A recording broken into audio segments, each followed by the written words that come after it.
ನಮಸ್ತೆ ಸರ್, ನನ್ನ ಹೆಸರು ಅಶೋಕ್ ತಳವಾರ್ ಅಂತ ವಿಜಯನಗರದಿಂದ ಬಂದಿದ್ದೀನಿ. ವಿಜಯನಗರದಿಂದ. ಸರ್, ನೀವು ಎಷ್ಟು ವರ್ಷಗಳ ಸರ್ ಇವಾಗ? ಸರ್, ಸುಮಾರು ನಾನು 4 ವರ್ಷ ಆಯ್ತು ಸರ್. 3ರಿಂದ 4 ವರ್ಷ ಆಯಿತು ಧಾರವಾಡದಲ್ಲಿ ಇರ್ಲಿಕ್ಕತ್ತು. ಸೊ ನಾನು ಈ ಕಾಂಪಿಟೇಟಿವ್ ಎಕ್ಸಾಮ್ಗೆ ಇಲ್ಲಿ ಸುಮಾರು ಒಂದು 3ರಿಂದ 4 ವರ್ಷದಿಂದ ತಯಾರಿ ನಡೆಸ್ತಾ ಇದ್ದೀನಿ.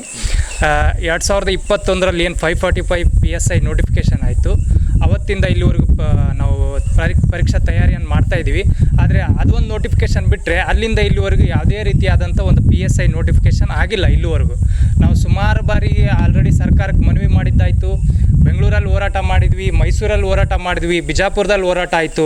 ಇದೇ ಧಾರವಾಡದಲ್ಲಿ ಸುಮಾರು 3ರಿಂದ 4 ಹೋರಾಟಗಳನ್ನ ಬೃಹತ್ ಪ್ರಮಾಣದಲ್ಲಿ ಮಾಡಿದ್ದೀವಿ.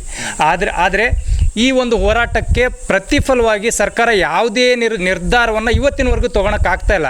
ಕೇವಲ ಅವರು ಸರ್ಕಾರ ಯಾವ ರೀತಿ ಆಗಿಬಿಟ್ಟಿದೆಯಪ್ಪ ಅಂತಂದರೆ, ಇವತ್ತು ಸುಳ್ಳು ಭರವಸೆಗಳನ್ನ ಕೊಡೋದ್ರಲ್ಲಿ ತುಂಬ ಪ್ರಮುಖವಾದ ಪಾತ್ರವನ್ನು ವಹಿಸ್ತಾ ಇದ್ದಾರೆ.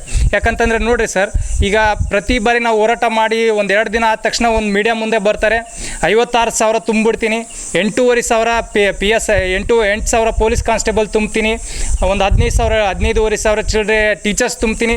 ಬರೀ ಇವು ಹೇಳಿಕೆಗೆ ಮತ್ತು ಪೇಪರ್ ಸ್ಟೇಟ್ಮೆಂಟಿಗೆ ಸೀಮಿತ ಆಗಿದ್ದಾರೆ ಹೊರತು ಯಾವುದೇ ರೀತಿಯಾದಂಥ ನೋಟಿಫೈ ಇವತ್ತಿನವರೆಗೂ ಆಗಿಲ್ಲ. ಸ್ಪಷ್ಟವಾಗಿ ಹೇಳ್ತಾ ಇದ್ದೀನಿ, ಒಂದು ಸಿಂಗಲ್ ನೋಟಿಫಿಕೇಷನ್, ಒಂದೇ ಒಂದು ಪೋಸ್ಟ್ ಕೂಡ ಇಲ್ಲಿವರೆಗೆ ಯಾವುದೇ ರೀತಿಯಾದಂಥ ನೇಮಕಾತಿಯನ್ನು ಮಾಡಲಿಕ್ಕೆ ಸರ್ಕಾರ ಕ್ರಮ ಕೈಗೊಳ್ತಾ ಇಲ್ಲ. ಸರ್, ಇವಾಗ ಗುರ್ಲಾಪುರ ಅಂತ ಹೇಳಿದ್ರು ಅವರು, ಕಬ್ಬು MSP ರೇಟ್ ಆಗಲಿ ಹೆಚ್ಚಿಗೆ ಮಾಡಿರಿ ಅಂತ ಹೇಳಿ ಪ್ರತಿಭಟನೆ ಮಾಡಿ ಸರ್. ಹೌದು, ಭಾಳ ಫೋರ್ಸಾಗಿ ಮಾಡಿದ್ದಕ್ಕೆ ಏನಾಯಿತು, ಡೈರೆಕ್ಟಲ್ಲಿ ಸರ್ಕಾರ ಬಂದು ಅವ್ರಿಗೆ ಭರವಸೆಯನ್ನು ಕೊಡ್ತು. ಅದನ್ನು ಈಡೇರಿಸ್ತು ಕೂಡ ಸರ್ಕಾರ. ಅದೇ ರೀತಿ ವಿದ್ಯಾರ್ಥಿಗಳಿಗೆ ಯಾಕೆ ಆ ಥರ ಅವರು ಇಚ್ಛಾಶಕ್ತಿ ತೋರಿಸ್ತಾ ಇಲ್ಲ ಸರ್ಕಾರ? ಏನು ಇರ್ಬೋದು ಕಾರಣ? ಸರ್ ನೋಡಿ, ಇದನ್ನು ವೈಯಕ್ತಿಕವಾಗಿ ನೀವು ನನ್ನನ್ನು ಕೇಳೋದಾದರೆ, ಈ ಫ್ರೀ ಬೀಸ್ ಏನಿದೆ ಅಲ್ಲ, ಈ ಗ್ಯಾರಂಟಿ ಭಾಗ್ಯಗಳು ಏನು ಕೊಟ್ಟಿದ್ದಾರಲ್ಲ ಒಂದು 5-6, ಆ ಭಾಗ್ಯಗಳಿಂದ ಫಿನಾನ್ಷಿಯಲ್ ಪ್ರಾಬ್ಲಮ್ನ ರಾಜ್ಯ ಸರ್ಕಾರ ಅನುಭವಿಸ್ತಾ ಇರ್ಬೋದು ಅನ್ನೋದೊಂದು ನನ್ನ ವೈಯಕ್ತಿಕವಾಗಿ ವಿಚಾರ. ಸೊ ಅದನ್ನು ಬಿಟ್ಬಿಟ್ಟು ದಯವಿಟ್ಟು ವಿದ್ಯಾರ್ಥಿಗಳಿಗೆ ಒಂದು ಭಾಗ್ಯವಂತಂದು ಹೇಳಿ ಒಂದು ನೋಟಿಫಿಕೇಷನ್ ಭಾಗ್ಯ ಅಂತ ಮಾಡಿ ಅಲ್ಲ, ತಪ್ಪೇನಿದೆ ಸರ್ ಇದರಲ್ಲಿ? ಈಗ ನಾವು ಆಲ್ರೆಡಿ ಧಾರವಾಡದಲ್ಲಿನೇ ಇಟ್ಕೊಂಡ್ರೆ ಸುಮಾರು ಒಂದು 3ರಿಂದ 4 ಲಕ್ಷ ಸ್ಟೂಡೆಂಟ್ಸ್ ಇಲ್ಲಿ ಅಭ್ಯಾಸ ಮಾಡ್ತಿದ್ದಾರೆ. ಇಲ್ಲಿ ಅಭ್ಯಾಸ ಮಾಡ್ತಿರ್ತಕ್ಕಂಥ ವಿದ್ಯಾರ್ಥಿಗಳು ಯಾರು MP ಮಕ್ಕಳಲ್ಲ, MLA ಮಕ್ಕಳಲ್ಲ, ದೊಡ್ಡ ಬಿಸ್ನೆಸ್ ಮ್ಯಾನ್ ಮಕ್ಕಳಲ್ಲ. ಇಲ್ಲಿ ಧಾರವಾಡಕ್ಕೆ ಬಂದು ಅಭ್ಯಾಸ ಮಾಡ್ತಿದ್ದಾರೆ ಅಂತಂದರೆ ಅವರು ಕಾರ್ಮಿಕ ಕುಟುಂಬದಿಂದ ಬಂದಂಥವ್ರು, ಬಡ ವಿದ್ಯಾರ್ಥಿಗಳಾಗಿರ್ತಕ್ಕಂಥವ್ರು, ಮತ್ತೆಷ್ಟು ಕೆಳ ಮಟ್ಟದಲ್ಲಿರ್ತಕ್ಕಂಥ ಕುಟುಂಬದಿಂದ ಬಂದಿರತಕ್ಕಂಥ ವಿದ್ಯಾರ್ಥಿಗಳು ಅಭ್ಯಾಸ ಮಾಡ್ತಿದ್ದಾರೆ. ಅಭ್ಯಾಸ ಮಾಡ್ತಿರ್ತಕ್ಕಂಥ ವಿದ್ಯಾರ್ಥಿಗಳಿಗೆ ಒಂದು ಯೋಜನೆಯನ್ನು ತಂದುಕೊಡಿ.